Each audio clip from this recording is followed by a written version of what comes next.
you know, being able to go to my grandparents' place on Lakeside Drive, and they had a beautiful farm, and never realizing that there are a bunch of people in the world that will never experience that.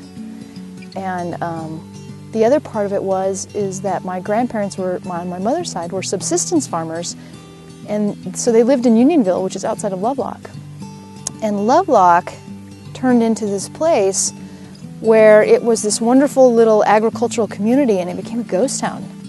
You know, the only people left were alfalfa growers, but the idea of it being a farming town had been bypassed by, you know, the highway, and it was no longer a place that was this community of people. It was just a town. And I thought to myself, here I am in the state of California. I really kind of don't like my life, and I'm trying to do something. The reason I wanted to be in law or a lobbyist was because I wanted to make a change in the world. And I found out that that is all well and good, but sometimes you actually have to, like, do. And I realized in my own home, my own state, you know, that's what was happening. All these little farming towns, all these little communities across our state were disappearing. It happened with my grandfather's ranch in 1978.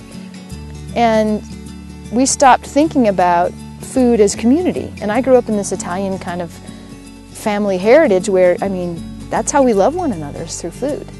And so if you really want to make a difference, sometimes you have to roll up your sleeves and you go back to the place where it's the hardest, because it's easy to grow things in California. It's a lot harder to grow things in our state. And so, you know, you step back and you realize that's how you change your community. You actually do something within it. And it took me a long time. I mean, it wasn't a direct route. I always knew I wanted to do this eventually.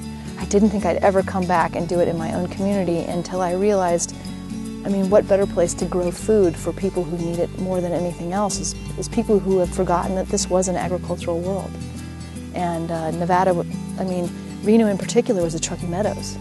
I mean, it had a fruit belt. It had, you know, the prize Berkshire boar in 1912 or 1918.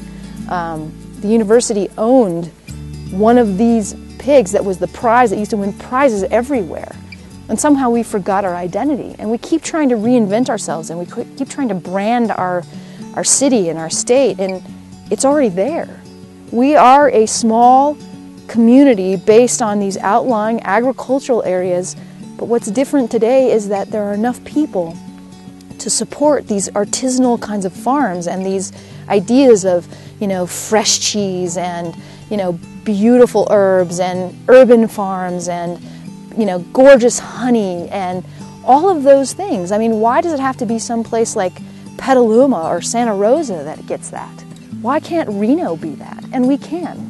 And so part of what I do, aside from what I love, is that agro-activism that says, you know, local food changes our economy, but it also changes our lives as a community.